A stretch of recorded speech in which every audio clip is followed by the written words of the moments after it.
তো বন্ধুরা আজকে আমি সন্ধ্যাবেলা একটু ব্যারাকপুর সাইডে একটু জুডিওতে গেছিলাম শীতের কি কালেকশন আছে দেখার জন্য। আর সেখান থেকে ফেরার পথে এই যে দোকানটা দেখলে একতা হিন্দু হোটেল নামক এই রেস্টুরেন্টটা। আর সেখানে গিয়ে দেখি কাকু এখানে পরোটা ভাজে। তারপরে দেখলাম না পরোটা না, এখানে এগরোল করা হচ্ছে। আর সেখানে যে এখন দেখেছো ডিম আর পরোটার মধ্যে একটা তৃতীয় বিশ্বযুদ্ধ লাগিয়ে দিল কাকা, যে হাতা আর খুন্তি নিয়ে। তো যাই হোক আমি সেটাই দেখছিলাম ভালো মন দিয়ে কীভাবে এগরোল বানানো যায়।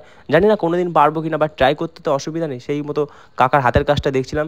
দেন কাকা এখানে দুপাশ উল্টে পাল্টে ভালো করে এগরোলটা ভেজে নিল, যেটা দেখে তো আমার এখনই লোভ লেগে যাচ্ছে। যাই হোক এখানে বসে থাকলে হবে না, আমি নিয়ে নিয়েছিলাম একটা এগ চিকেন রোল, তাই জন্য চিকেনটা এখন এই যে এখানে বানানো হচ্ছে।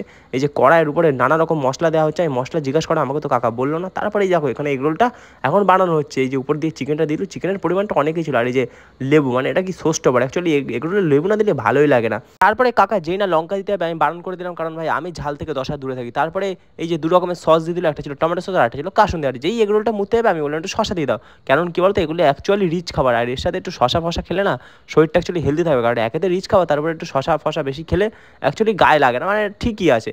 তারপরে যে এগরোল ফেগরোলে যা ছিল চিকেন ফিকেন সব কুড়িয়ে বাড়িয়ে দিয়ে দিল, এটা থেকে আমি খুশি হয়ে গেলাম। আর তারপরে তোমরা দেখো কাকা যেটা করছে, এখন প্লেটে করে নাকি এগরোল সার্ভ করা হচ্ছে। ভাই আমার তো এটা দেখে খুব ইউনিক লাগলো, কারণ আমি এই প্রথমবার লাইফে আমাকে কেউ প্লেটে এগরোল সার্ভ করলো। যাই হোক এইসব দেখে আমি তো খুব খুশি হয়ে গেলাম।